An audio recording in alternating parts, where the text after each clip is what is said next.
capítulo 2, verso 10 a 13.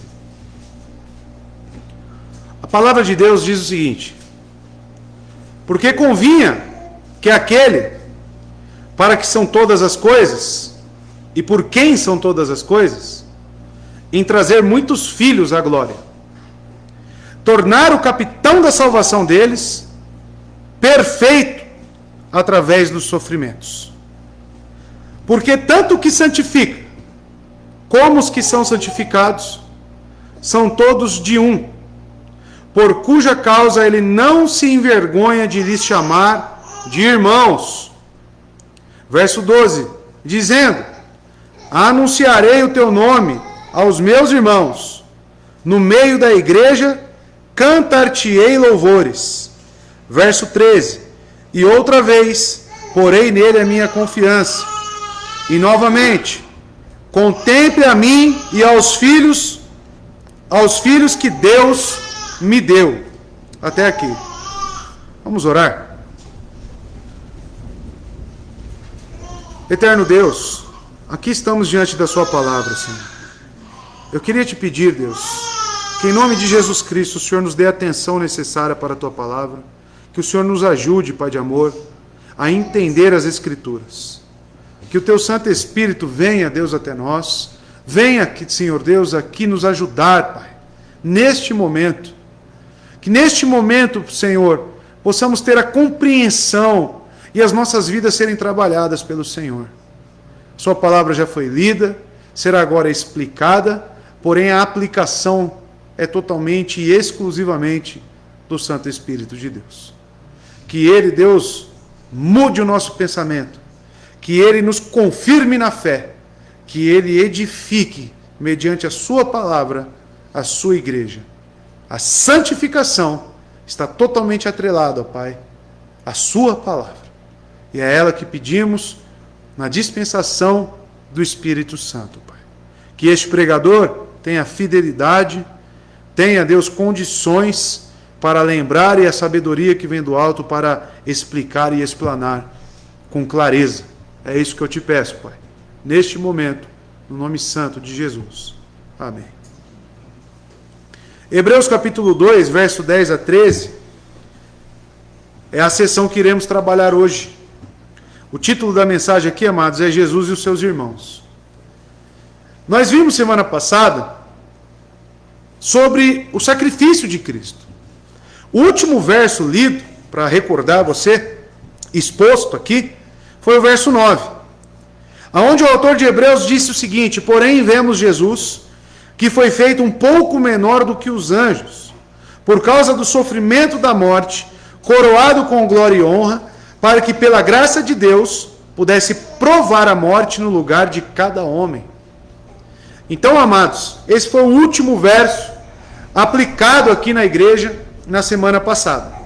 Nós vimos nessa sessão, que se estendeu do verso 5 ao verso 9, que o autor ele fez ainda mais um paliativo. Ele falou sobre a divindade de Cristo, ele fez um paralelo, ele fez uma comparação de Cristo com os anjos, para assim demonstrar a superioridade de Cristo. Isso ficou muito bem claro no capítulo 1.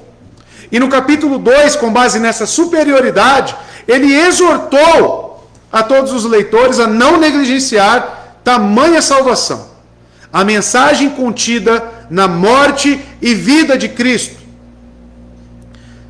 Agora, irmãos, hoje nós vamos ainda assim falar sobre esse sacrifício, mas com os olhos naquilo que ele nos favorece agora, mediante a esse sacrifício. Então, o panorama geral até aqui. O autor aos Hebreus, no capítulo 2, ele iniciou oferecendo uma exortação sobre a importância de não negligenciarmos a mensagem da salvação. Vamos ver o verso 3, por exemplo, que ele disse: como escaparemos nós, se negligenciarmos tão grande salvação, a qual, a princípio, começou a ser proclamada pelo Senhor, e foi-nos confirmada por aqueles que o ouviram. E ele usou no verso 2 as escrituras do Antigo Testamento. Porque ele diz: porque se a palavra dita pelos anjos foi inflexível, e essa ele se referia à lei entregue no Monte Sinai, e cada transgressão e desobediência recebeu uma justa retribuição, como seremos nós? Como será cada um aqui, se negligenciar a mensagem da cruz? Então, amados, ele exortou, e logo após, destacar a superioridade de Cristo, como eu disse aos irmãos. Por exemplo, no verso 13 e 14 do capítulo 1. Mas qual dos anjos disse a ele alguma vez: assenta-te à minha destra? Isso foi dito a Cristo. Até que põe os teus inimigos pelo escabelo dos teus pés. Verso 14. Não são todos eles espíritos ministradores, enviados para servir aqueles que são herdeiros da salvação?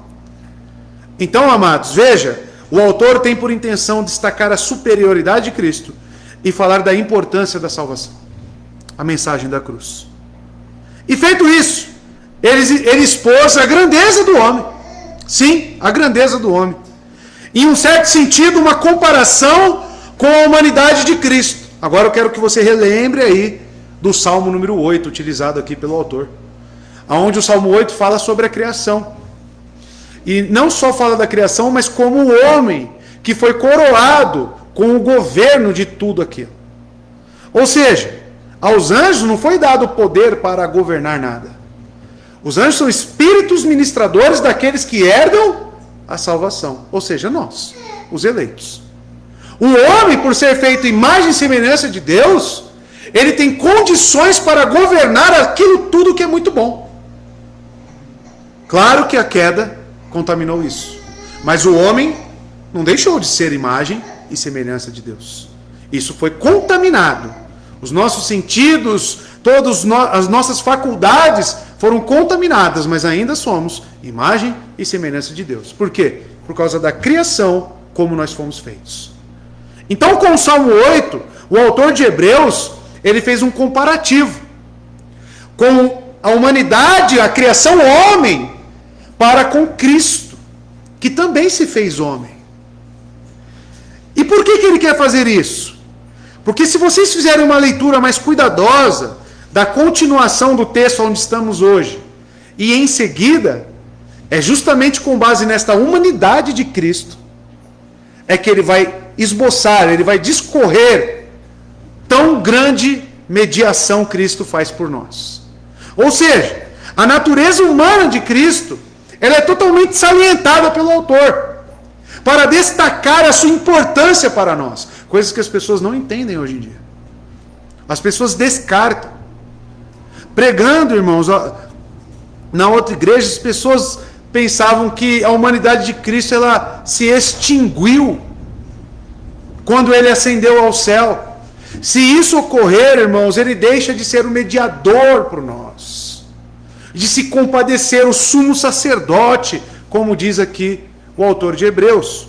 E é isso que veremos hoje. O que tamanho sacrifício nos habilita? O que tamanho sacrifício nos fornece e nos ajuda? É justamente isso que o autor vai falar hoje. Para entender um pouco mais, irmãos, vamos entrar no texto e entender o que é destacado aqui nessa sessão. Vou utilizar agora João Ferreira de Almeida, está no verso 10. Aonde diz assim o autor a Hebreus: porque convinha que aquele para quem são todas as coisas, e mediante quem tudo existe, trazendo muitos filhos à glória, consagrasse pelas aflições o príncipe da salvação deles. Então vamos entender aqui o que o autor está querendo dizer. Primeiramente, você tem que destacar no verso 10, porque convinha.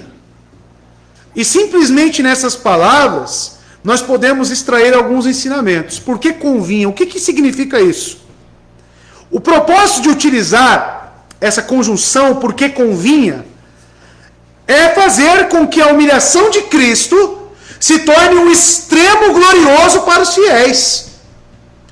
E ao lermos que ele revestiu-se de nossa carne, como vimos no verso 9, e por isso a utilização do Salmo 8, como eu disse aos irmãos, a impressão que nos fica é que Cristo se classificara como pertencente a uma classe comum da humanidade. E a cruz o fez inferior aos homens. Porque a crucificação de Cristo, irmãos, colocou ele como maldito e inferior a nós. Então veja, convinha. O verso 9 deixa muito claro essa humanidade de Cristo. Porém, vemos Jesus que foi feito um pouco menor do que os anjos. O que o Salmo 8 disse sobre o homem? Que ele foi feito um pouco menor do que os homens. Então, aqueles que não gostam da humanidade de Cristo, está aqui mais uma prova. Tá? Não é só o verbo se fez carne. Então, você não só tem João, você tem aqui também esse texto para comprovar a humanidade de Cristo. E isso convinha. Porque convinha a humilhação de Cristo. E esta humilhação é para a glória de Deus.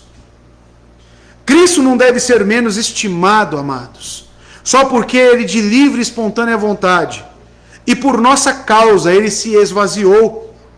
E isso é o que está expresso aqui, porque convinha. Pois o autor mostra que esse mesmo ato deve ser considerado tão honroso para o Filho de Deus, que por esse meio ele foi consagrado o autor da nossa salvação e a coroa da nossa vida eterna. Então veja, não é apenas o estado de humilhação de Cristo, não se resume apenas na forma humana. Porque como homem ele poderia andar como nós. Mas não. Ele se colocou em situações voluntariamente. Ele se humilhou tamanhamente que ele se colocou abaixo de nós para que nós pudéssemos ter alguma condição e sermos coroados com vida.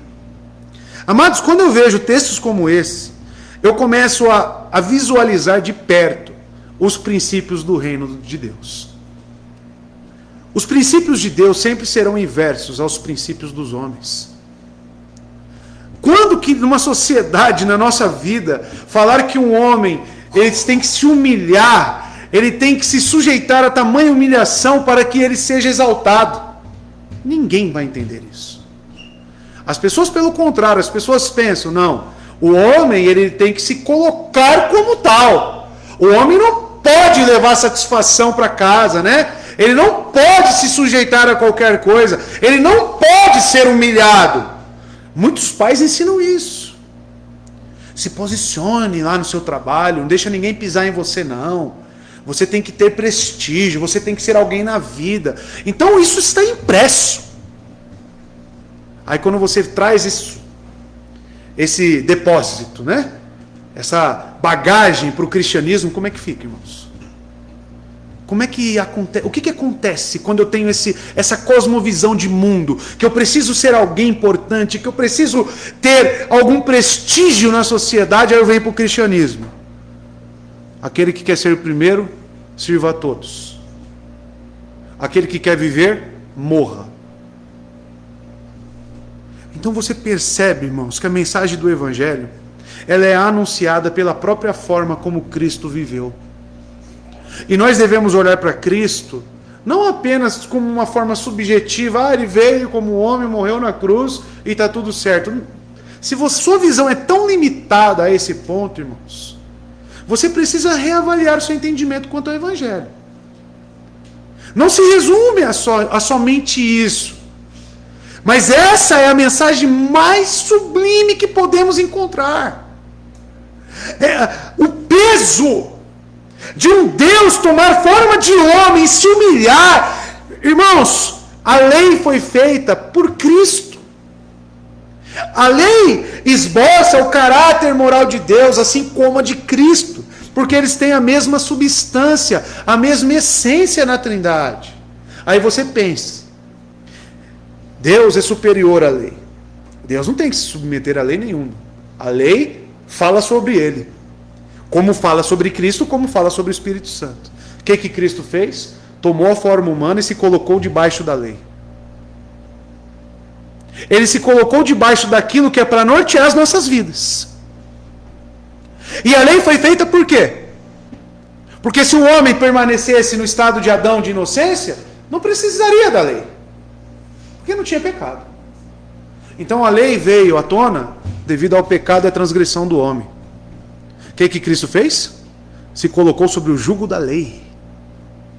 E olha só que interessante. Mesmo sem ter pecado. Ele se colocou sobre esse jugo e ele cumpriu tudo o que Deus exigia, sendo como nós. Ah, mas ele não tinha pecado. Mas ele foi tentado em tudo. E ele tinha poder. Se assim ele quisesse, claro que sabemos que isso é impossível, mas ele tinha poder para transgredir a lei. Como ele disse, quando Pedro veio e corta a orelha do soldado: se eu quisesse, eu chamaria uma legião de anjos. Só que aquilo se tornaria um pecado? Sim, porque iria contra os princípios da redenção, contra os planos do Pai. Mas ele tinha poder para fazer. Por que ele fez isso, irmãos? Tamanha humilhação, para que nós pudéssemos ser coroados, para que cada um de nós pudéssemos experimentar a liberdade em Cristo, a vida em abundância em Cristo, a vida eterna, a esperança, na ressurreição, tudo por este ato. E além disso, o autor, quando diz porque convinha, é claro que tem um toque, um teor de decretos. Convinha. Assim quis Deus. Convinha que assim acontecesse. Amados, em primeiro lugar, ele tem como certo que devemos reter firmemente os decretos de Deus.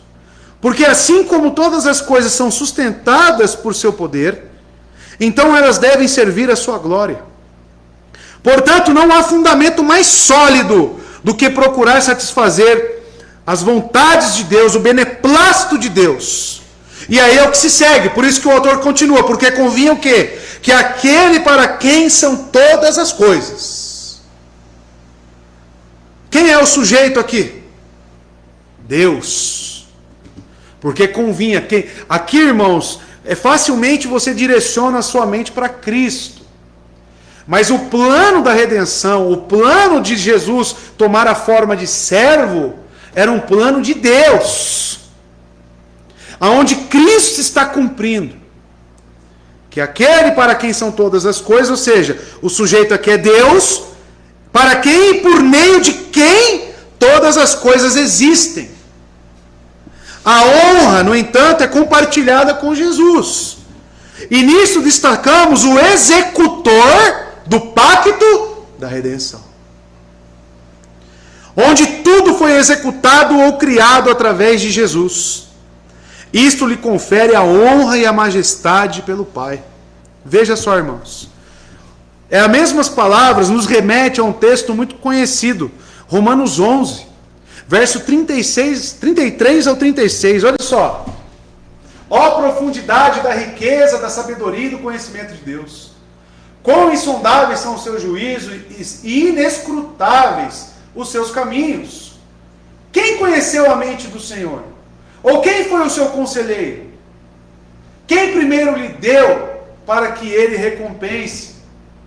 Pois dele, por ele e para ele são todas as coisas. A ele seja a glória para sempre. Amém. Ou seja, quem aconselhou Deus a criar um plano redentivo? Quem aconselhou Deus? Quem sondou a sua mente? Então o sujeito claramente é Deus. Quem executou tudo isso? E aí que entra a glória dividida com Cristo, aonde Deus fornece a Cristo na execução de todos esses planos. Cristo é o executor. 1 Coríntios 8,6, Paulo também fala sobre isso. Para nós, porém, há um único Deus, o Pai, de quem vem todas as coisas, e para quem vivemos. E um só Senhor, Jesus Cristo, por meio de... Então veja só, esse texto deixa muito bem claro que Deus é o autor, que tudo existe, subsiste nele, Por meio de quem? Por meio de Cristo. Tá? Por meio de quem vieram todas as coisas e por meio de quem vivemos. Aqui fica clara as distinções das pessoas da Trindade. Onde o Pai tem a sua similaridade, né, na natureza com ambos, o Espírito Santo e o Filho, porém a distinção nas funções de cada um. Tá? E é isso que precisamos entender, porque é isso que nos remete o texto, porque agora o autor aqui de Hebreus está falando sobre Deus, que é aquele para quem são todas as coisas, conforme Paulo disse aqui, para quem é todas as coisas? Para Deus, por meio de Cristo. E mediante quem tudo existe. Ou ainda, por quem são todas as coisas. E ao tratar da criação, ela é atribuída ao Filho, como sendo obra sua. Porquanto todas as coisas foram criadas por meio dele. Então aqui nós já passamos para Cristo. Aqui, porém, o apóstolo simplesmente tem em vista que é pelo poder de Deus que todas as criaturas existem ou são preservadas em sua posição. Porém, elas são mantidas e entram em movimento através e mediante Cristo. Eu costumo dizer que Cristo é o princípio ativo da criação. Cristo é aquele que coloca todas as coisas em movimento. Isso ficou claro quando eu preguei aqui a primeira sessão do capítulo 1, onde diz no verso 3, o qual sendo o resplendor da sua glória e a imagem expressa da sua pessoa, e aqui está o segredo, e sustentando todas as coisas pela palavra do seu poder. O segredo está na palavra sustentando. Porque quando você lê aqui a palavra sustentando, você pensa que tudo está sobre as costas de Cristo, ele está sustentando tudo. Não. O sentido verdadeiro da palavra sustentando aqui no grego é levar ao acontecimento, levar a cabo, executar todas as coisas. Os decretos de Deus então estão diante de Cristo, e quem está executando tudo é Cristo. Inclusive a salvação que nos foi dada. Foi por intermédio dele que conhecemos a Deus. Tanto é que João 6,44 diz que ninguém pode vir ao Pai se não for atraído a Cristo. Ou seja, ele é o caminho, ele é o canal que nos liga a Deus. Por isso que o autor diz, se você negligenciar esta mensagem, você sofrerá a punição. Você está descartando a escada que Jacó viu. Lembra a escada, a visão que Jacó teve? Aonde estava apoiada no chão, aqui na terra, e no céu, nas nuvens. Quem que é a escada? Cristo. Não quero subir pela escada. Vai subir por onde então, meu querido? Vai voar? Como que você vai subir? Não existe outro meio de salvação para o indivíduo. E aqui ele diz, e mediante a quem tudo existe. Quem é o mediador? Mediante a quem as coisas acontecem?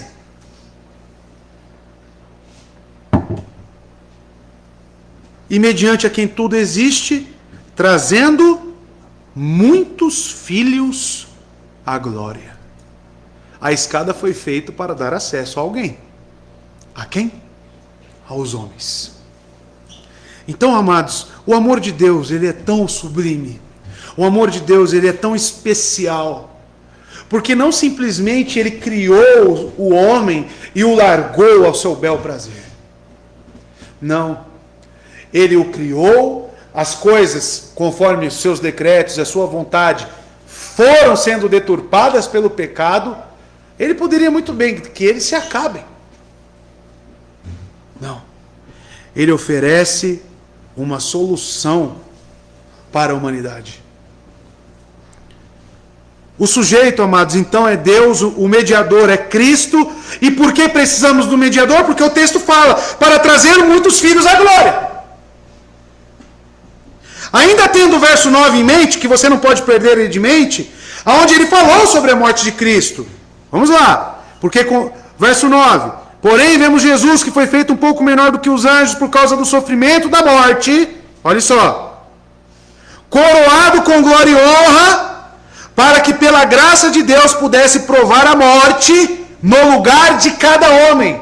Talvez sua versão esteja todos os homens. Aí você pensa, universalismo. Não, porque agora ele já acrescenta, trazendo quantos? Todos? Muitos filhos à glória. Não todos, muitos. Então você, se recortar aquele texto, verso 9, você pode achar, então, embasamento para um monte de coisa, né? Mas ele tem que ser aplicado dentro do seu contexto. E não só isso, trazendo muitos filhos à glória, consagrar-se pelas aflições. Ou seja, irmãos, nos parece aqui que agora fica algo estranho. Porque ele está falando que tudo é sustentado e mantido por Deus, tudo é executado mediante Cristo, trazendo muitos filhos à glória, consagrar-se pelas aflições. Na King James fica um pouco melhor. Mas veja, porque convinha que aquele para quem são todas as coisas e por quem são todas as coisas, em trazer muitos filhos à glória, tornar o capitão da salvação deles perfeito através dos sofrimentos. Então talvez a sua versão aí esteja em ordens diferentes. Mas devemos analisar o que o autor quer dizer com consagrar pelas aflições. Ou perfeição, né? Dependendo da sua versão. E nos parece que não fica muito claro o que ele quer dizer aqui. Ao afirmar que convinha que Cristo fosse consagrado pelas aflições. Isso depende da maneira comum, amados, com que Deus costuma tratar o seu povo. Sua vontade consiste em que sejam exercitados por meio de várias tribulações e gastem toda a sua vida suportando a cruz. Por quê, amados? Aqui, a partir desse ponto, você deve marcar isso nesse verso. Às vezes as quebras de textos, você deve estar atento a isso na sua leitura em casa. O que é uma quebra de texto? Quando o assunto ele muda de proporção. Às vezes através do cenário, dos personagens. Aqui, amados, tem uma colocação ambígua de interpretação novamente. Claro, estava falando sobre Cristo. Mas a intenção dele dentro do contexto é falar sobre o homem e juntamente falar de Cristo na sua humanidade. Não existe morte se não existir humanidade. Um Deus não pode ser morto. Um Deus não pode ser pregado na cruz. E o autor ele quer trazer a nossa atenção, baseado em Salmo 8, na nossa humanidade, olharmos para Cristo. Para ser destacado a sua função como mediador. E quando ele começa a falar consagrar-se pelas aflições, isso tanto por causa da cruz, tanto para aqueles que foram chamados à glória, porque ele acabou de dizer, trazendo muitos filhos à glória. Então, amados, os meios que Deus utiliza para consagrar alguém ao Evangelho, a esse chamado, a essa vocação que nós temos. Vocês estão lembrados no EBD, com o chamado eficaz, tem uma das cláusulas lá que era chamados para sofrerem, chamados para as aflições, juntamente com Cristo. Então aqui, amados, as coisas começam a ficar um pouco mais claras. Porque quando eu olho para Cristo, e essa é a intenção do autor, automaticamente eu tenho que saber como que o homem deve agir. Por quê? Porque Cristo é o nosso parâmetro. E tudo que ele fez na terra como homem, inclusive enfrentar as aflições, a morte, a vergonha, nós também, como cristãos, passaremos. Então esse é o nosso parâmetro, irmãos. Muitos cristãos acham que viver o cristianismo é simplesmente vir para a igreja. Isso é um falso cristianismo. Porque a vida cristã, ela é marcada por consagração, perfeição, através do quê? Das aflições. E Cristo agiu e se submeteu a isso. As pessoas, em termos mais claros, acham que o cristianismo é uma almofada, que ele traz domingo para a igreja, coloca no seu assento e acabou. A vida dele é isso. Cristianismo tem um símbolo, E não é o peixe, não. Não é aquele peixinho, não. Sabe qual que é o símbolo do cristianismo? Cruz. E o que é cruz? O que a cruz representa? Instrumento de morte. Aí você lê no Evangelho de Lucas, capítulo 9, verso 23 e 24, onde ele diz o seguinte: Jesus dizia a todos: se alguém quiser acompanhar-me, ou seja, ser cristão, negue-se a si mesmo. Tome. Não é só lá no seu batismo, não, meu querido. Não é só lá naquela oportunidade. Diariamente a sua cruz. O que cruz representa? Instrumento de morte. Morte para o quê? Você vai se pregar lá com os cravos? Morte para você mesmo, para as suas vontades, para os seus deleites. Porque agora, irmãos, estamos seguindo a Cristo. E ele tomou a cruz dele. Ele não levou em consideração ser igual a Deus. Ele negou a si mesmo. Aí você vai lá em Filipenses 2. Sejam a atitude de vocês a mesma que houve em Cristo Jesus. Qual? Cruz. Cruz é o instrumento que nos envergonha. Envergonha quanto ao quê? A viver no pecado, porque nos constrange. Negar a nós mesmos. Cruz é instrumento de abnegação. E ao mesmo tempo, como diz o autor de Hebreus, perfeição e santidade. Nunca vai existir santificação na sua vida, perfeição na sua vida, apartado das aflições e dos sofrimentos, principalmente da cruz. É isso que o autor está dizendo. E ele, irmãos, é o primogênito, não só das heranças, como já estudamos, de todos os tesouros acumulados em Cristo. Não só isso que ele é o primogênito. Sabia que Cristo é o primogênito dos sofrimentos? Quem foi o primeiro cristão realmente a sofrer dessa forma? Ele. Sofrer para que desse vida. Somente ele. Ele é o primogênito dos sofrimentos, irmãos. Portanto, era necessário que Cristo, sendo o primogênito, fosse revestido da sua primazia através da cruz. Por isso que enxergamos, amados, o pacto da graça na nova aliança, ele sendo substancial. Porque na antiga aliança não tinha cruz, irmãos. E sabemos que, conforme Paulo nos fala, que o pecado daquelas pessoas, Deus exerceu paciência, até que viesse quem? Cristo.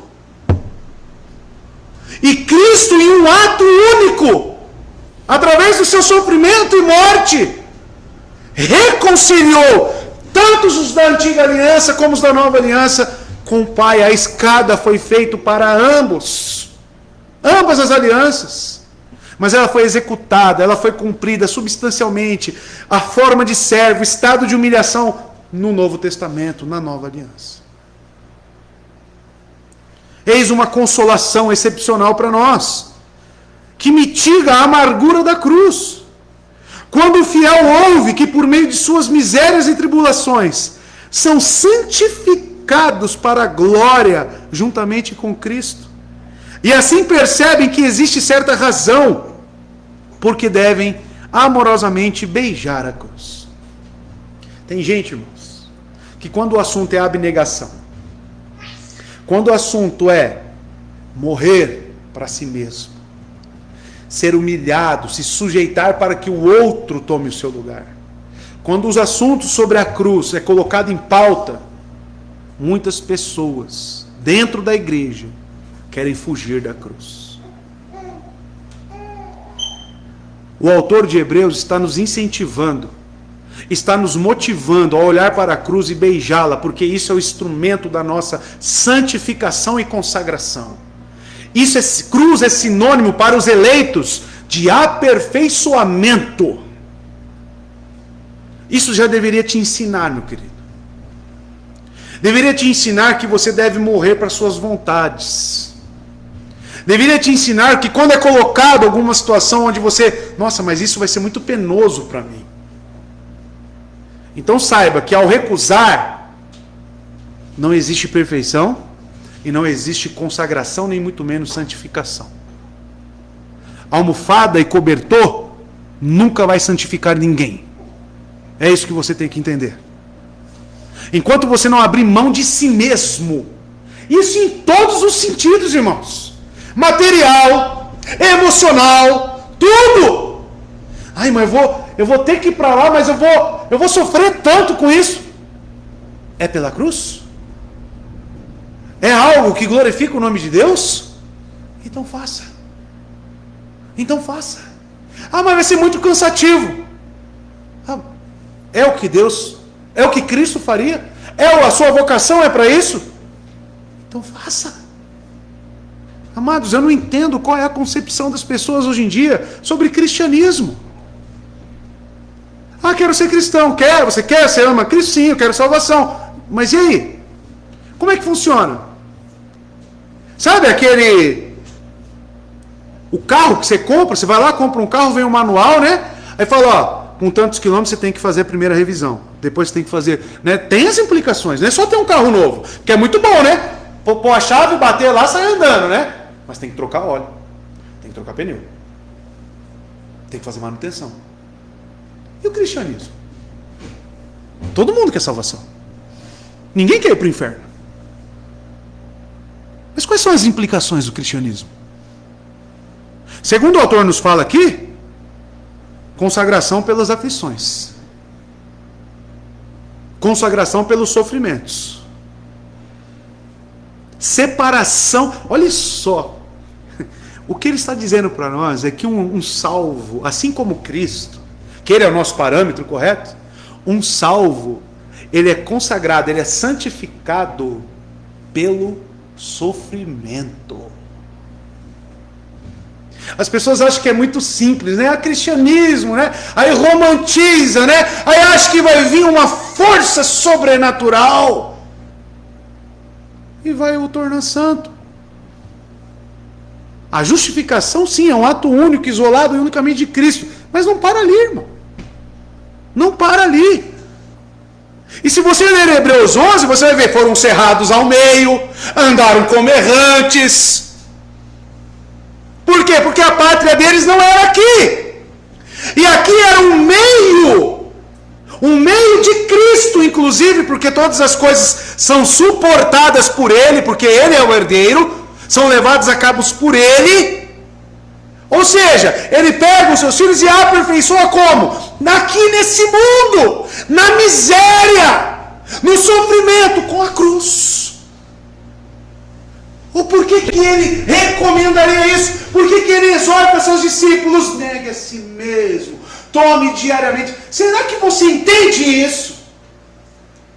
Será que isso aqui já desceu pela sua goela e entrou no seu coração? Eu quero te falar uma verdade, meu querido. Não dá para você continuar fazendo as mesmas coisas e ter o título de cristão.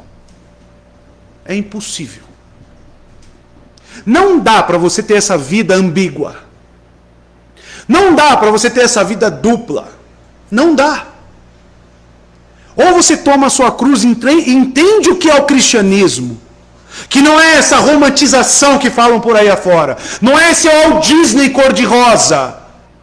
É cruz, irmão. É cruz. Claro que isso ele fala para os eleitos. Veja, consagrar vem da palavra teleio. É um verbo grego.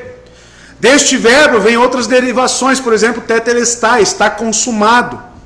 Então, consagrar significa o quê? Tornar perfeito. Completar. Aperfeiçoar.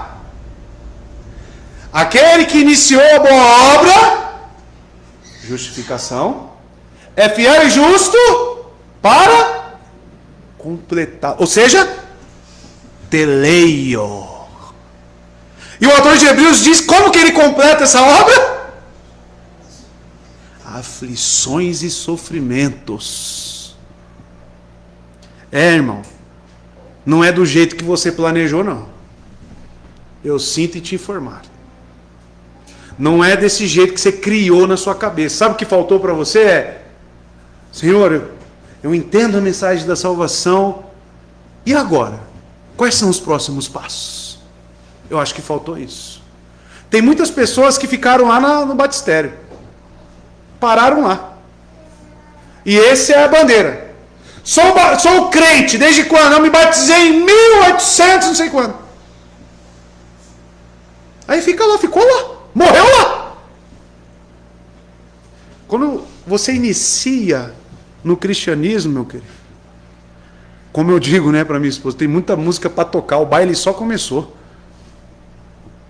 Tem muito disco, o DJ vai lá, troca o disco, põe outro disco, e põe outro disco, e põe outro disco. A música só começou, meu querido.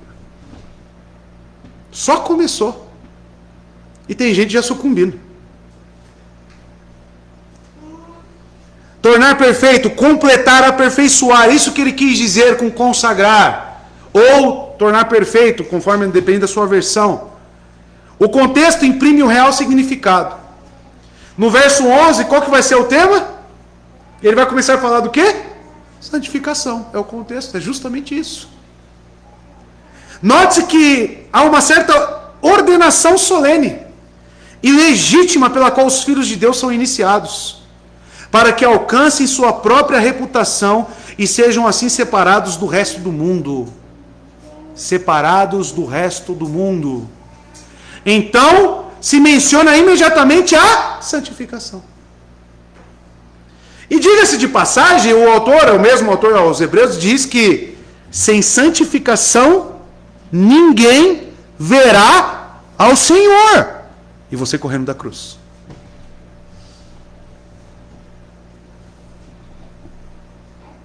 E ele complementa aqui, né, completa o príncipe da salvação deles.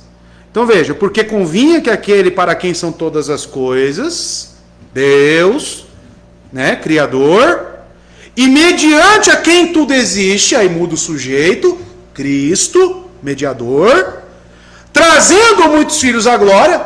O foco da mediação dele é o quê? Justamente isso, trazer muitos filhos à glória, consagrar-se, santificar-se, tornar-se perfeito pelas aflições, o príncipe da salvação deles. Então Cristo é quem? É o príncipe da nossa salvação. Aí você pode, nossa, mas Jesus me consagrou para a aflição. E agora? Não quero mais esse cristianismo, não. Irmão, te venderam o peixe errado. Se você perceber, o autor do evangelho está pregando o evangelho genuíno. O evangelho que não é desassociado de sofrimento. E ele falou de pecado, porque o Salmo 8 fala sobre a insignificância do homem. Ele falou de pecado. Ele comparou a lei com o evangelho. Aqui está, irmãos, o evangelho completo diante de nós. Como devemos pregar? Porque o evangelho que as pessoas vendem hoje, vendem, é isso mesmo, vendem. Porque querem cada vez mais pessoas, para ter mais também. É um evangelho desassociado de pecado, de lei, de aflições. E somente, Cristo morreu no seu lugar.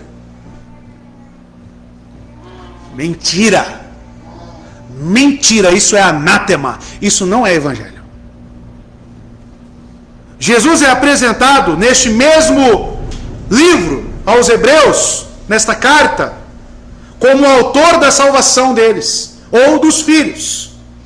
Ele, na verdade, está indo à frente deles, porque é o pioneiro, o iniciador da salvação. Como diz no capítulo 12, verso 2, o autor de Hebreus, diz que Cristo é o autor e aperfeiçoador, ou consumador, da nossa fé. Deus o fez passar por horrível sofrimento, para produzir perfeição em nós. A palavra perfeito deve ser entendida como significando atingiram o objetivo supremo. Então veja, irmãos, olha como é ambíguo. Como é que trouxe perfeição a nós? Ele se submeteu à aflição, a escárnio, à morte. Sim. O que se espera de um cristão, então, para ser levado à perfeição? Tiago vai dizer: tende por grande alegria passar por tribulações. Por quê? É isso que te aperfeiçoa, é a dificuldade, é o problema. Tem muitas pessoas que correm do problema. É o problema que te traz maturidade, é a resolução dele, é a aflição, é a doença que te coloca num leito da morte, te coloca lá como ninguém, pessoas manipulando você, mexendo em você, e você lá totalmente entregue. Aí quando Deus te tira de lá, você sai humilde. Alguns, né? Alguns. Tem gente que sai pior. Mas é a aflição no eleito, porque o tema aqui é eleição, o tema aqui é salvação. Nesses, as aflições dessa vida geram santificação. Por quê? Porque foi assim com Cristo. Ele trouxe perfeição para nós, porque ele já era perfeito.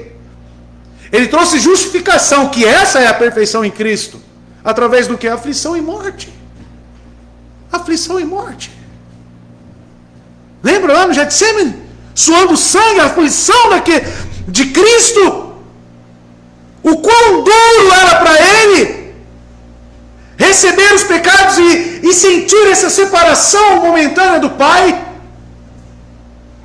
A angústia, sofrimentos, tudo que nós passamos. Porém, em Cristo, foi em nosso benefício. Para nós, a aflição continua e também em nosso benefício. Isso é cruz. Amados, que os sofrimentos, sendo os seus sofrimentos de Cristo, removeu os pecados do povo e os colocou na presença de Deus, consagrando muitos filhos. A perfeição de Jesus, portanto, aponta para a obra da salvação que ele realizou em favor do seu povo. Verso 11. Olha como o tema e aonde o autor quer chegar é justamente na santificação. Porque assim o que santifica, como os que são santificados, são todos um. Por cuja causa não se envergonha de lhes chamar irmãos. Porque assim o que santifica, quem é que nos santifica? Quem é que nos justifica? O autor, o que ele falou no final do verso 10, né? O príncipe da salvação. Alguma versão está capitão aí, não está? O capitão da salvação, ou seja, o líder, o autor, o que iniciou. Assim o que santifica, o autor demonstra aqui de Hebreus que era conveniente que o que ele falara se cumprisse na pessoa de Cristo, em virtude da sua relação com os membros, ou seja, os muitos filhos que ele levou à glória, os eleitos. Procedendo assim, ele ensina a ser um extraordinário exemplo de divina benevolência o fato de Cristo ter se revestido de nossa carne. E isso foi algo, irmãos, que pelo que se segue neste versículo, se existe algo que traz a beleza do Evangelho, está aqui. Porque assim o que santifica, como os que são santificados, são todos de um. Ou seja, o autor da nossa salvação em nós, ou seja, Jesus Cristo em nós, que participamos da mesma santidade, somos de uma só natureza. Deus olha para um cristão salvo, um eleito, ele vê a pessoa de que forma? Justificado. O que isso representa? O que representa a justificação? Que os nossos pecados, o que aconteceu com eles? Foram todos anulados. Foram todos subjugados. Por quem? Por Cristo. Inclusive os que eu irei cometer ainda, sim. Um eleito, mesmo pecando, ele já é considerado por Deus salvo. Ou seja, Deus olha para o eleito dele, para o salvo em Cristo, já em condições agora de estar ao lado dele no céu. Não tem mancha, não há mais pecado, não há mais medo do pecado. Essa é a perfeição que Cristo nos oferece. Porém tem que estar nele, irmão. Tem que negar a cruz, irmão. Isso não é algo que você pensa e acontece, não. Ele salva, ele escolhe e ele coloca na vida para viver para a glória dele. Veja, amados, a natureza da santificação é a mesma. A natureza da sua obra é apenas uma, como se estivesse afirmando a todos nós que somos feitos de uma só massa. É por isso que ele fala, aquele que come da minha carne, aquele que bebe do meu sangue, ou seja, a substância é uma só para todos os eleitos de Deus. Até aquele irmãozinho que começou na fé agora, até o ladrão na cruz que nem teve, sim. Porque não é com base nos méritos, e sim nessa substância gloriosa, essa forma humana gloriosa, que se humilhou para nos oferecer salvação. É graças a Ele. E Deus olha para os seus eleitos, como veremos, Ele enxerga Cristo. Por isso que Ele é o primogênito entre muitos irmãos. Uma só família, uma só natureza santa. E santa em quem? No mediador, em Cristo. Já leram sobre a videira? João capítulo 15, somos enxertados nele. Somos colocados nele. Romanos capítulo 11 vai falar sobre isso também. Éramos oliveiras bravas. Ou seja, erva daninha, não produzia nada. Fomos enxertados na videira, colocados em Cristo. Da onde que flui todos os nutrientes? Da videira, da raiz. Quem é essa raiz? Cristo. Por isso que é uma coisa só. Por isso que ele diz, porque assim o que santifica Cristo, como os que são santificados são todos um. Não tem distinção. No que tange Deus, olhar para esses como salvos. Romanos 5, verso 15. Olha só. É o que nos garante também a teologia dos pactos. Por quê? É o nosso representante. Você não questiona, muitas das vezes, eu não queria que Adão me representasse. Já não veio isso na sua cabeça? Eu não concordo que Adão, eu seja culpado pelo erro de Adão, só porque ele foi o primeiro homem. Não quero. Então você não quer Cristo também, porque é da mesma forma. Olha o que diz aqui. Entretanto, não há comparação entre a dádiva e a transgressão. De fato, muitos morreram por causa da transgressão de um só homem. Mas a graça de Deus, isto é, a dádiva pela graça de um só, Jesus Cristo transbordou ainda mais para muitos. A mesma massa. Então, se Adão é seu representante e você não gosta, então você não vai gostar também da representação de um só, que é Cristo, o segundo Adão.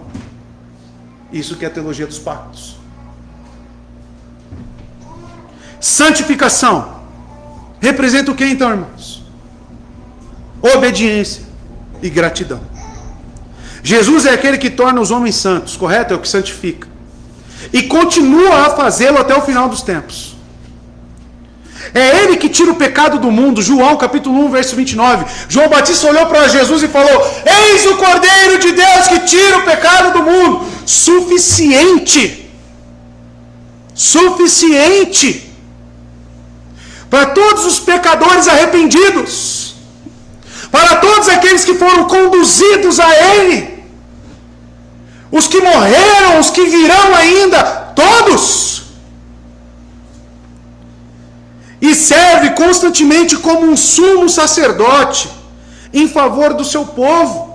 O que um sacerdote fazia lá no Antigo Testamento? Ele servia o povo, ele ficava lá, pegava o sacrifício, né? Orava, colocava as mãos lá, como um ato, né, de que os pecados daquele que trazia o sacrifício fossem imputados no animal. Ele orava, imolava e oferecia a Deus. Sacerdote. Percebe que a figura do sacerdote, então, é um intermediador entre homem e Deus? O que Cristo faz, meu querido? Exatamente isso. Ele é o sumo sacerdote. E além de ser o sumo sacerdote, ele é o próprio sacrifício. Então ele é o intermediador, o sacrifício, porque nele recebeu todos os pecados e ele nos reconcilia com Deus. E hoje está à destra de Deus Pai, intercedendo, advogando por nós. Será que ele é importante para o homem como indivíduo? E as pessoas vivem de que forma? Amados, a santificação do seu povo não é um evento isolado apenas, mas um processo que dura a vida inteira. O caminho da santificação está na obediência à vontade de Deus, ou seja, cruz. E esta obediência é resultado da gratidão. Sabe por que gratidão? Sabe por que nos constrange? Porque quando eu vejo tudo que ele fez e enfrentou naquela cruz, como que eu não vou me submeter a fazer o mesmo? A me colocar em situações, irmãos, onde o nome dele é glorificado, mesmo que eu tenha que me humilhar. Por quê, amados? Estava estudando o 6º mandamento no culto no lar. A base para todo o perdão entre nós aqui, da nossa comunhão, é a base do perdão que recebemos em Cristo. Você sendo o pior dos pecadores, recebeu graça e misericórdia de Deus, e Deus te olha como um só com Cristo. Quem você pensa que é para não perdoar a pessoa que te afronta, para a pessoa que te maltrata, para a pessoa que pisou na bola com você? Nos constrange. Então perdoa mesmo que eu tenha que me humilhar, mesmo que eu tenha que... Sim. A base é ele é o parâmetro. Me perdoe. Qual que é a oração do Pai Nosso? Perdoe as nossas ofensas, assim como nós perdoamos a quem nos tem ofendido. Vem de lá para cá. Entende? Por cuja causa, continua o autor de Hebreus, por cuja causa não se envergonha de lhes chamar de irmão.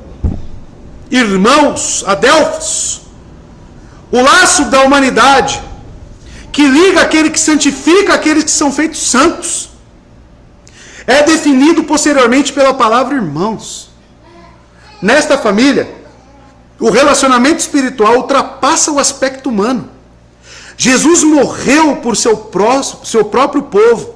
Ele os redimiu da maldição do pecado. Ele perdoa os seus pecados, ele conduz à glória e por causa da sua obra sacrificial.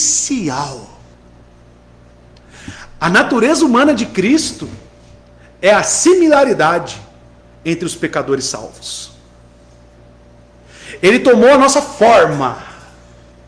Ele veio, ele se igualou a nós, para que isso transcendesse o que é apenas material.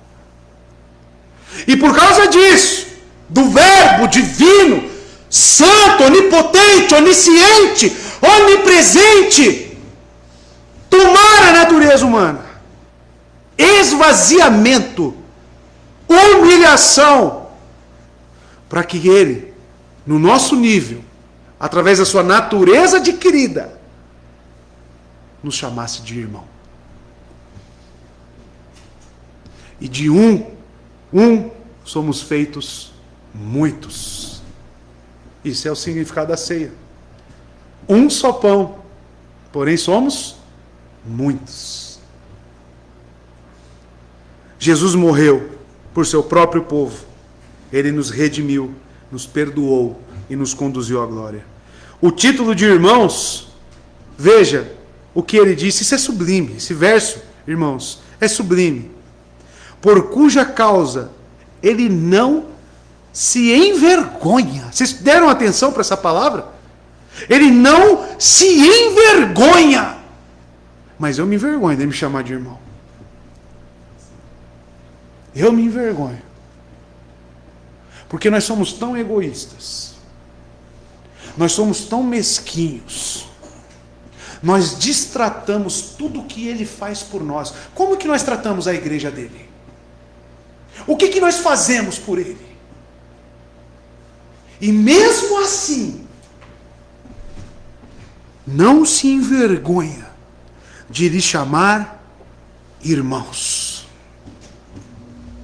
Isso aqui é para acabar com qualquer um, irmãos. Isso aqui é para desmoronar qualquer senso de orgulho, de prepotência, de arrogância que você tenha. Todos os dias nós pisamos na cruz. Todos os dias nós envergonhamos o Evangelho. Todos os dias. A igreja nós tratamos assim. Últimas das últimas prioridades. Eu faço tudo isso. Se der, eu vou para a igreja. Se der, eu me sacrifico pela igreja. Se der, eu fico até depois do horário. Se der... O que ele fez? O que ele fez por você, meu querido? Será que tem alguma coisa nesses seus... Vamos lá, ser bem otimista, nesses 90 anos de vida, se Deus lhe conceder, será que tudo o que você faça de bom para Deus acumulado chega às bordas do que ele fez? Mas você se acha, parece, irmãos, tem pessoas que se acham, eles acham que as obras que ele faz é mais importante do que a de Cristo, porque é tão banhado a ouro, é tão singular que não me toque, não, eu não posso. Aí eu olho para Cristo. E isso eu estou falando, irmãos, que eu faço isso com a minha vida. Com a minha vida. Então, dinheiro, para mim, qualquer coisa. O pacto que eu tenho com Deus, enquanto você me der saúde, eu servirei ao Senhor. E não está incluso tempo, horário, família, o que for. Eu não tenho nada, porque eu fui comprado por um alto preço. Oferecei vossos corpos como instrumento da justiça, e não para as obras da carne. E mesmo as pessoas pisando no Evangelho, envergonhando o Evangelho, diz o texto, por cuja causa não se envergonha de lhes chamar irmãos. O laço de humanidade vai além, ultrapassa o aspecto humano, irmãos. O título de irmão sem vergonha, que ato esplendoroso, e ao mesmo tempo que me traz tamanha vergonha, para mim. Aquele que é todo divino, aquele que é todo santo, aquele que é todo perfeito em honra, poder, em todos os atributos indizíveis, nos concede tal honra e ainda mais nos afasta a vergonha diante de Deus. Por isso, amados, que eu não tenho dúvida. Se você vai chegar no céu, você vai perguntar para todo mundo que está lá, você pergunta, você merece estar aqui? Você merece estar aqui? Com certeza não. A cruz é altamente constrangedora. Constrangedora. Não pelo ato de Cristo. Porque quando eu pego aquilo tão sublime e comparo com quem eu sou, aí eu viro pó, irmão. Eu viro miséria. Eu viro vergonha. Eu viro nojeira. Aquela mesma vergonha que Adão teve, lembra? quando Deus entrou no jardim, se esconderam, né? Por que você está se escondendo? Deus pergunta, por que você está se escondendo? Vergonha, timidez. Cristo afasta essa vergonha de nós. Por um ato, somos reconciliados e chamados irmãos. Irmãos. Você merece que Cristo chegue e olhe nos seus olhos e fale, você é meu irmão. Isso não te envergonha? Isso, quando eu vejo textos como esses, irmãos, isso ao mesmo tempo me envergonha, ao mesmo tempo me impulsiona de tal forma a entregar cada vez mais de mim. Porque o parâmetro é o que ele faz e não o que eu faço. Sim, amados, tal sacrifício que nos habilita a nos achegarmos confiadamente ao trono de graça. Vai um pouquinho mais para frente, olha o capítulo 4, verso 16. E é com base nele que podemos fazer isso. O autor diz, portanto, acheguemo-nos. De que forma? Com vergonha? Confiantemente ou confiadamente ao trono da graça, para que possamos obter misericórdia e achar graça e auxílio em tempo de necessidade. Confiança.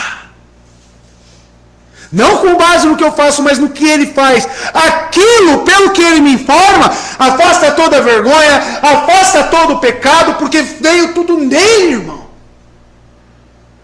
Então, com base em Cristo, eu posso me achegar ao trono de graça, confiadamente. Como cantamos no Salmo 3, você viu o que Davi falou? O exaltador da minha cabeça. O que ele está falando? Exatamente isso. Dar essa confiança, dar essa alegria, essa esperança resoluta de que estamos em pé diante de Deus. Com base no que eu faço? Não. Mas no que Ele fez por mim. Porque quando eu olho para mim é só vergonha, miséria, pó, tristeza. Graças ao nosso Deus que enviou o seu Filho unigênito ao mundo e morresse. Graças a Ele. Verso 12. Dizendo. Sempre que tem um dizendo e 2 pontos, é o que, irmãos? Uma citação. Vocês estão com vergonha? Dizendo, anunciarei o teu nome a meus irmãos. Cantar-te-ei louvores no meio da congregação. Vamos lá? Quando ele cita isso, ele está citando Salmo 22. Um salmo messiânico. Tá? Assim como o 40, que nós já vimos, o Salmo 22 é um salmo messiânico. Para provar a sua ousadia, a sua ousada afirmação de que Jesus chama seus seguidores de irmãos, o autor colhe um versículo do Salmo messiânico, no caso 22. E perceba, no capítulo 1 de Hebreus, Deus é quem fala. No capítulo 2, Jesus profere os versículos deste Salmo. E no verso 13, vocês vão perceber que ele vai citar Isaías. Tudo por que ele faz isso, irmãos? Para trazer a autoridade divina sobre aquilo que ele está falando. Por isso que ele cita Salmos, cita Isaías. Porque para muitos, falar que nós somos irmãos de Cristo, que blasfêmia! Então convocaremos um salmo messiânico. Salmo 22, verso 22, 23, diz o seguinte: proclamarei o teu nome a meus irmãos, na assembleia te louvarei. Louvem-no, vocês que temem o Senhor. Glorifiquem-no, todos vocês, descendentes de Jacó. Tremam diante dele todos vocês, descendentes de Israel, povo eleito, povo santo. Veja, amados, cantar-te-ei louvores no meio da congregação. O Messias proclama o nome dos seus irmãos no meio das assembleias ou igrejas.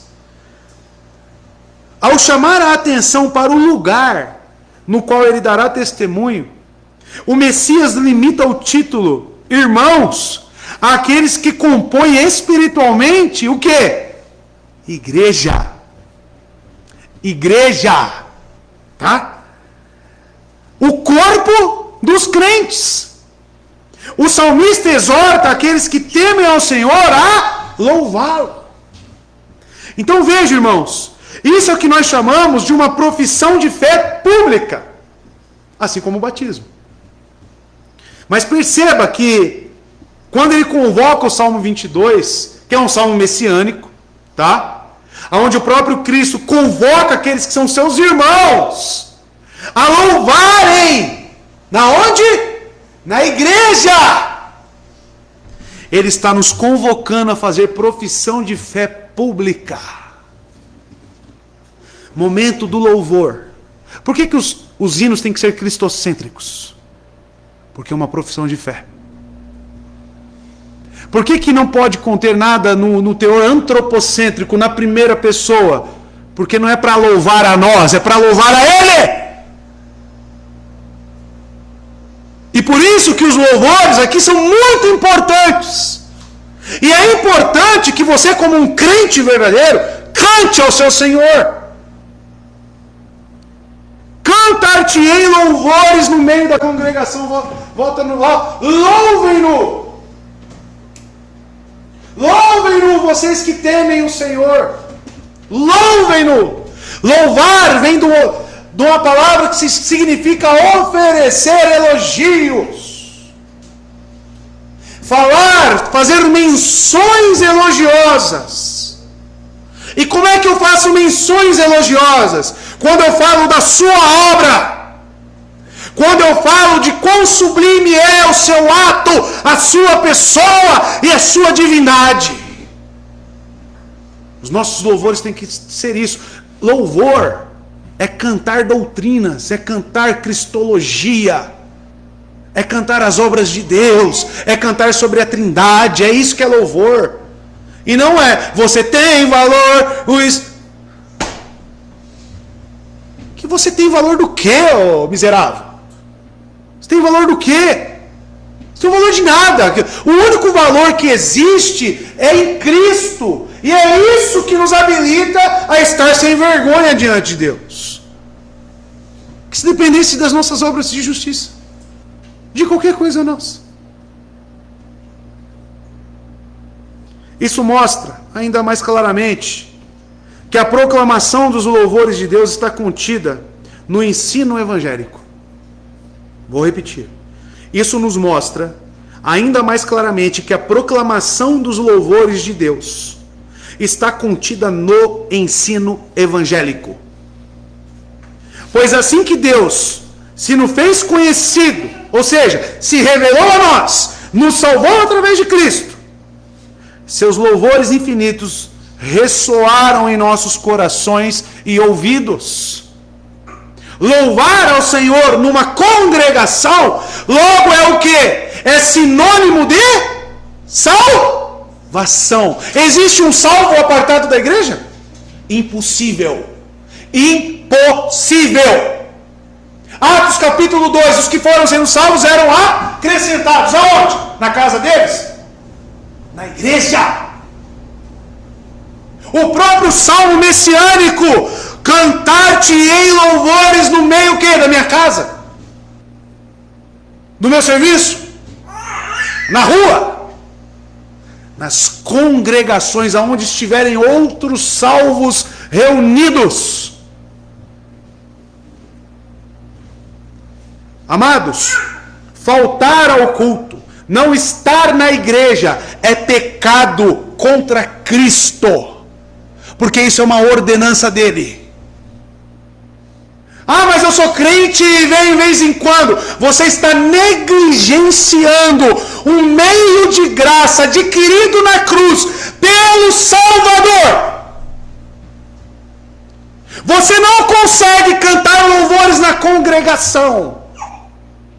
Você não consegue desempenhar aquilo que Ele fez por você. Pedro diz, desenvolvam a vossa salvação. Como? Estando aqui junto, no corpo. Edificai-vos uns aos outros. Como é que vai ter edificação longe da igreja de Cristo? Como? O texto fala por si só. Então, meu querido, ou você adequa a sua vida à cruz, lembra da cruz? Ou você adequa a sua vida para atender o que Cristo te exige. Ou que tipo de salvação é essa? Salvação é obediência, é gratidão, é você olhar para essa mensagem da cruz, é não negligenciar isso, meu amado. Culto de ceia, mais um meio de graça. Aí eu não vou para a igreja. Ceia não é um mero ritual, não, irmãos. Ceia é um meio de graça para, assim como cantar louvores na congregação, confirmar, professar a minha fé publicamente. Ceia é meio de graça. É, meu filho, é meio de graça. Cristo nos encoraja, irmãos, por meio do seu exemplo, a entoá-los publicamente, para que sejam ouvidos cada vez mais. Fica evidente que nossa profissão ela deve continuar a ser pública, como também a profissão individual, se alguém pedir a razão da sua fé. Mas as pessoas acham que é só o batismo. A profissão de fé pública ela continua constantemente enquanto você viver, cristão. Enquanto você viver. Certa vez estava lendo um livro sobre evangelismo. O primeiro ponto mais eficaz sobre o evangelismo, sabe qual que é, irmãos? Sabe qual que é? Segundo o autor, não vou lembrar agora o autor em específico. O primeiro ponto que ele colocou como mais eficaz é você pegar um descrente. Claro que tem que ser numa igreja de fiéis, uma igreja de crente verdadeiro. Você coloca ele, é aquela pessoa, ela começa a observar como todos nós aqui nos dirigimos a Cristo. Nós estamos muito aquém ainda do louvor, tá? Como congregação. Congregação. Porque se fôssemos cantar em conformidade com o que Ele fez para nós, como que deveríamos cantar? Como que é para você? É aquela questão, né? Anuncia a sua fé publicamente aí. Eu amo Jesus. Tem gente que canta assim. Anunciar, proclamar, cantar-te-ei louvores. O que isso representa? Ai, Jesus.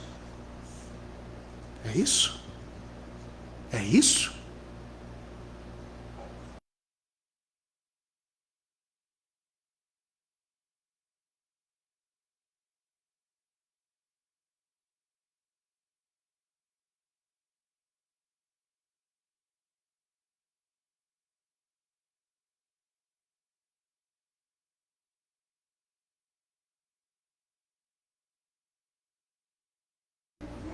Vergonha já foi apartado. Estou falando cantar louvores ao seu Salvador.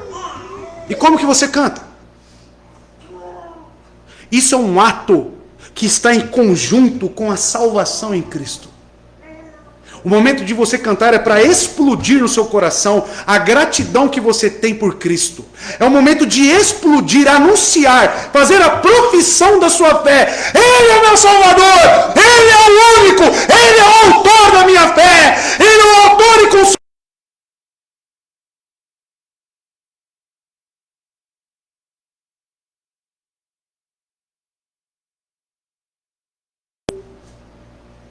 Agora, irmão, primeiro, você tem que avaliar, você vem para a igreja para cantar louvores ao Senhor? Isso é uma prioridade na sua vida? Você se preocupa em estar reunido com os irmãos salvos no Senhor Jesus Cristo? O Salmo 22, o Salmo messiânico, Cristo falando: cantarei com os meus irmãos na Assembleia. Você é irmão de Cristo? As pessoas perderam a concepção. Sabe o que aconteceu? A igreja evangélica hoje se tornou uma igreja católica. Puro formalismo e tradicionalismo. Ceia, primeiro domingo. Ceia. Sabe o que está fazendo? Sabe o que significa aquilo que você está ali? Participando. Louvor. Nossa, a liturgia do culto nunca muda. Você já entendeu o que é a liturgia do culto? Momento de louvor. Músicas escolhidas. Palavra. O que é isso? As pessoas acham que é só mais um dia. Não é mais um dia. É o dia. É o encontro com o meu Salvador. Aonde eu estarei com outros, assim se espera, outros que cantem alegremente. Davi diz: fiquei feliz quando me disseram, vamos à casa do Senhor. Feliz. Tem gente que parece que entra com uma bigorna nas costas. Moribundo.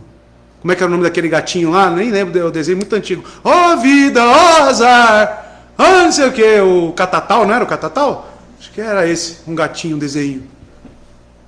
Ó vida, ó azar, ó igreja. Ó tem que ir lá de novo, ó tem que ver aquele pastor chato falando. Meu irmão, no céu você vai fazer o que lá então? Lá não é só 3 horinhas, 2 horinhas não, lá é eternidade. Cristo é o cabeça da igreja. E ele se alegra com ela. Não existe salvação longe da igreja do Senhor.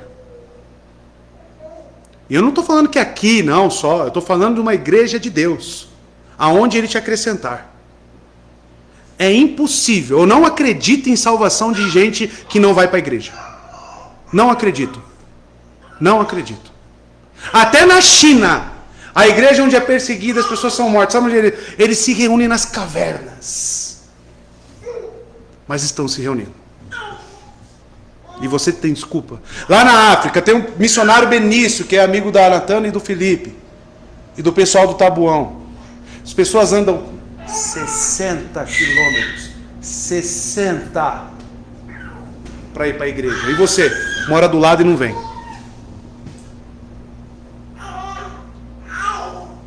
Irmãos, é triste, é lamentável e é vergonhoso. Pessoas que não... Irmão, as pessoas que querem se batizar nessa igreja, elas têm que entender isso. Senão não adianta batizar. Não adianta batizar. Tem que entender qual que é a importância da igreja. Qual que é a importância da comunhão. Qual que é a importância de um sermão. O que é a palavra de Deus? Quem é Deus? A pessoa tem que ter essas convicções. Se não batiza, daqui a pouco está aí no mundo, aí está envergonhando Cristo. Se aparta da igreja, não está nem aí. Cristo é o cabeça da igreja e se alegra com ela. O Messias não somente na primeira parte do Salmo 22, e fala, bem conhecido por causa das palavras de Jesus na cruz, né? A primeira parte do Salmo 22 fala sobre a cruz. Mas também a última parte do Salmo 22, irmãos, ele fala, e ele fala num tom de alegria, ele fala num tom de que ele está reunido com o seu povo, a Nova Jerusalém, um lugar onde estaremos alegres, cantando, se alegrando. Essa escritura é cumprida por Cristo, que se alegra no meio do seu povo. Por isso que ele diz, irmãos, que está no nosso meio, que ele está conosco, porque ele se alegra quando juntamos, culto no lar, por exemplo, ele se alegra, irmãos. Ele se alegra. Você quer fazer Cristo feliz? Você mais deixa ele triste. Aí os momentos que você tem para fazer ele feliz, você... oração, meio de graça. Ele se alegra com a sua igreja, ele se alegra com o seu povo reunido. E se o meu Salvador se alegra com isso, o que eu vou fazer? Se eu não salvo, o que eu vou fazer? Não vou ir? Amados, ele defende seus irmãos, ele sustenta os seus irmãos, ele ouve as orações dos seus irmãos, e eles podem colocar a confiança nele. Leia comigo o capítulo 10, verso 23 a 25, do mesmo autor aí, mesmo livro de Hebreus. 10, 23 ao 25. Preste atenção nas palavras do autor. Não, olha lá, vamos pegar um pouco antes. Vamos lá, vamos no 23. Vamos lá. Fiquemos, ele se inclui nisso, percebe? Fiquemos, pois firmes em nossa profissão de fé, sem nos abalar, porque fiel é aquele que prometeu. Verso 24. E consideremos-nos uns aos outros para nos estimularmos ao amor e às boas obras. Como que eu vou fazer isso apartado da igreja? Aí vem o principal, né? Vamos lá. Verso 25. Não abandonando a nossa assembleia, a igreja, como é o costume de alguns. Antes exortando-nos uns aos outros, e tanto mais, à medida que vedes que aquele dia se aproxima. É proibição bíblica? Abandonar a congregação? Pecado. Não está no imperativo? Não abandonando. Tem uma proibição direta. Não. Então não tem como, irmãos. Porque o Espírito, ele vai te conduzir ao quê? Ao que a palavra prescreve. Ele vai te dar sentimentos quanto ao quê? Ao que a palavra prescreve. E não o contrário disso. Verso 13, e último. E outra vez, porém nele a minha confiança. E outra vez, eis-me aqui a mim, e aos filhos que Deus me deu. E outra vez, 2 pontos. O que está acontecendo aqui então agora? Outra citação. Agora vem de Isaías, essa citação. Nesse ponto, o escritor volta-se para a profecia de Isaías.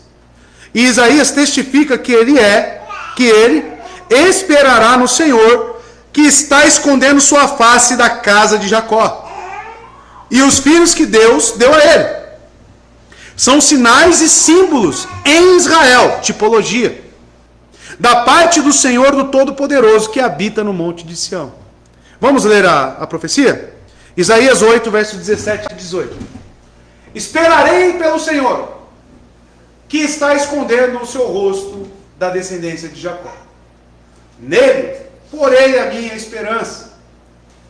Aqui estou, eu com os filhos que o Senhor me deu.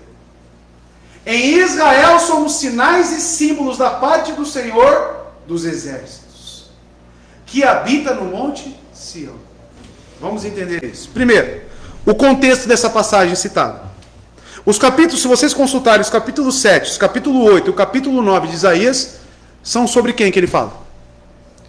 Messiânicos. Tá?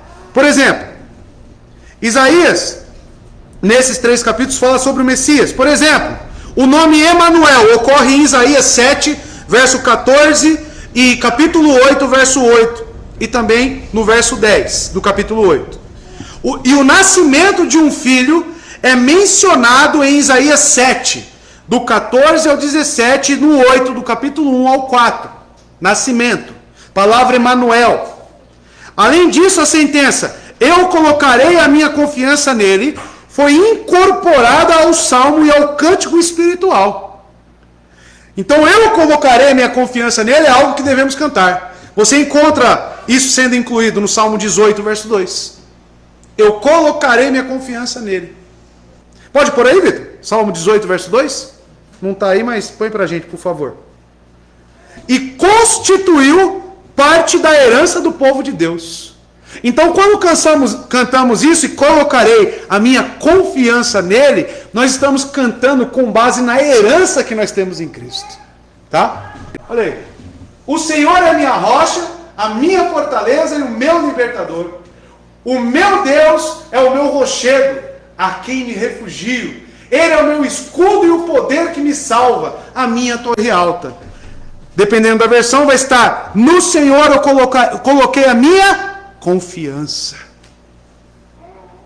E outra vez, diz no verso 13: eis-me aqui a mim, e os filhos que Deus me deu. Vamos entender o que o profeta disse, porque isso aqui é uma citação de Isaías. Mais tarde, as palavras do profeta Isaías tornaram-se as palavras de Cristo. O profeta e o Messias dizem que colocam sua confiança em Deus. O profeta e seus filhos, assim como Cristo e seus irmãos, colocam-se diante de Deus e com a confiança também nele. Lembra que eu disse, o autor aqui, que é um só, da mesma massa? Então a confiança é a mesma. O objeto da confiança também é o mesmo. Os irmãos de Jesus, irmãos, é os que formam a igreja. Os filhos que o Senhor deu a Isaías se refere aos remanescentes fiéis em Israel, que não se dobraram a Baal, que não edificaram altares pagãos. Então os filhos, ele fala aqueles que sobraram, assim como os eleitos de Deus. Assim como Isaías estava rodeado de seus compatriotas temente a Deus, assim Cristo está no meio do seu povo que teme a Deus. E assim como o remanescente fiel, nos dias de Isaías, era um sinal e símbolo, como ele disse, de Deus em um mundo de incredulidade, assim também é a igreja. O que sustenta, quem é o sal dessa terra, irmãos? São os crentes. E os crentes estão reunidos aonde? Na igreja. O que preserva a palavra hoje? Quem é a guardiã da palavra de Deus hoje?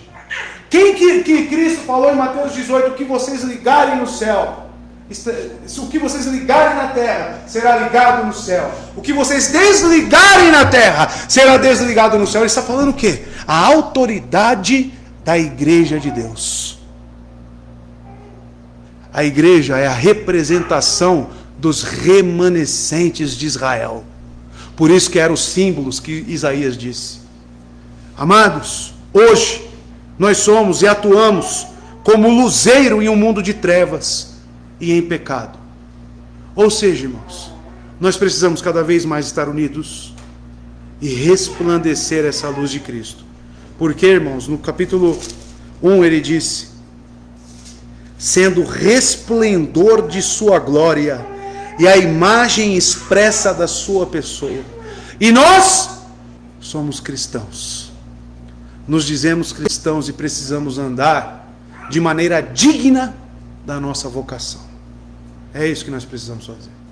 Que Deus te abençoe. Amém?